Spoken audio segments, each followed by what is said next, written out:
Ray Dalio said that he started learning about history and found that the same thing happened on March 3, 1933. Roosevelt did the same thing for the same reason, and the same thing happened as a result. Three big things are happening in our lives that have never happened before. The first is that we are creating a huge amount of debt and printing money to pay for it. Second, we have a lot of big problems within our own country.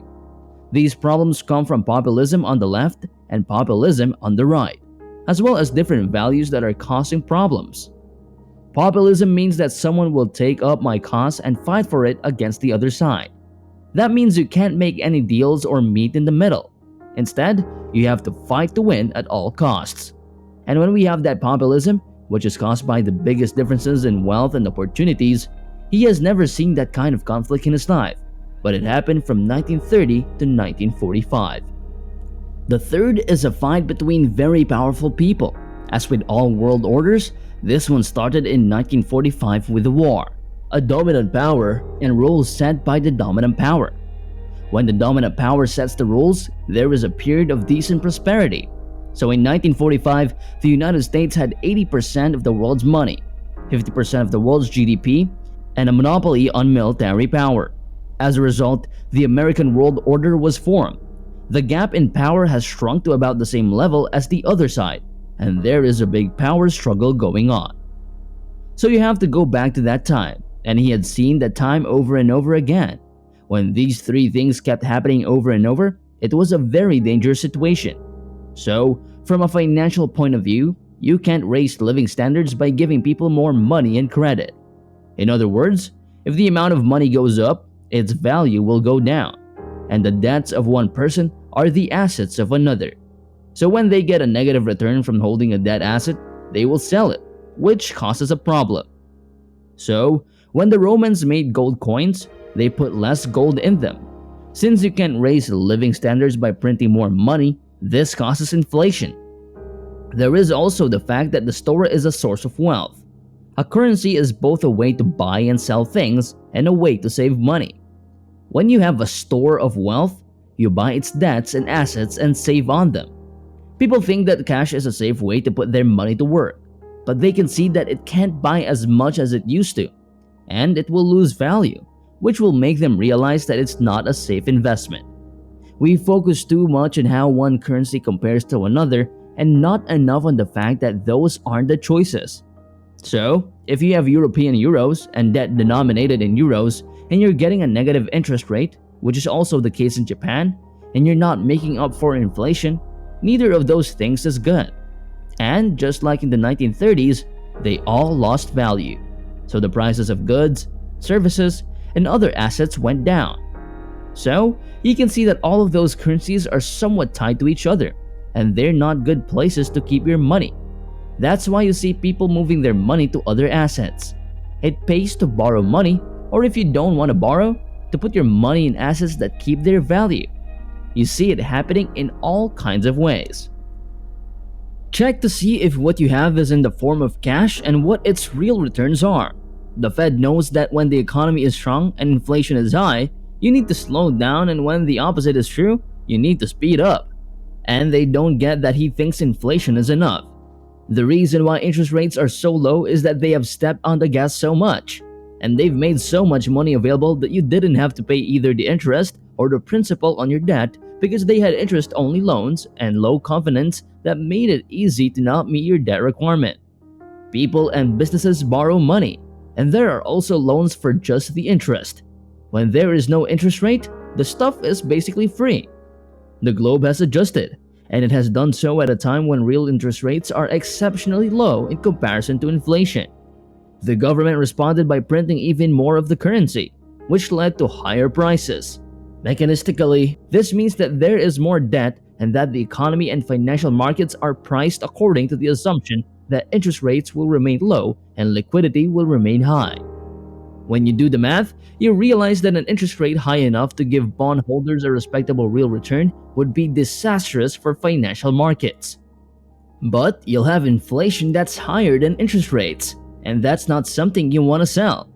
As interest rates rise, the effects on markets will become more obvious. Since the vast majority of people's wealth is invested in financial instruments like stocks and bonds, this effectively means that virtually all of their assets are decreasing in value. The Federal Reserve will be forced to make a difficult compromise. The scheme that is now in place for monetary policy is rather restrictive.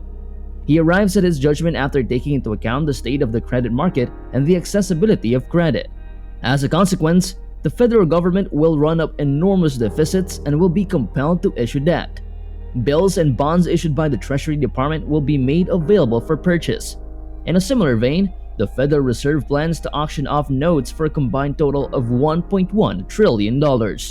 When there is inflation, individual investors suffer financial losses because they prefer pension funds and other investments whose value is decreasing.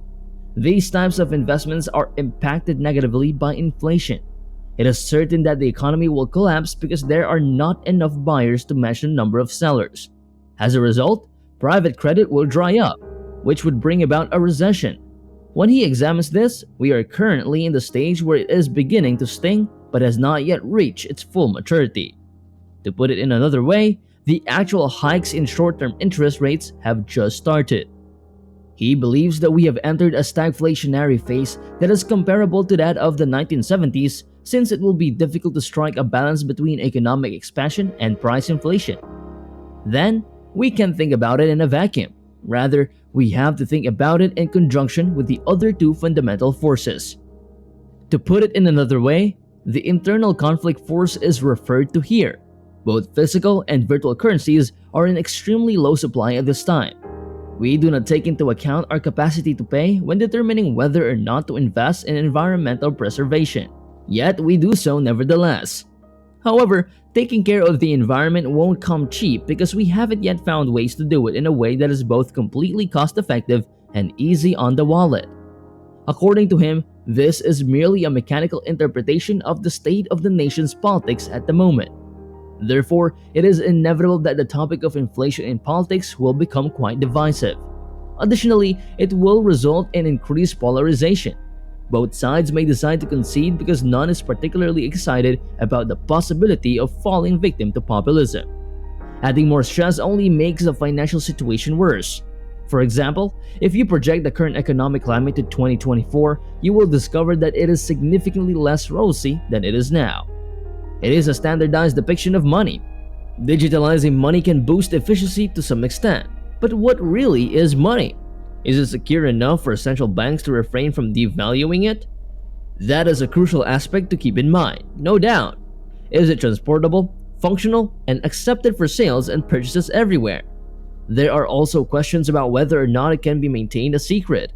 Because of these characteristics, gold is frequently described to as the only private, portable, and unfettered sort of wealth.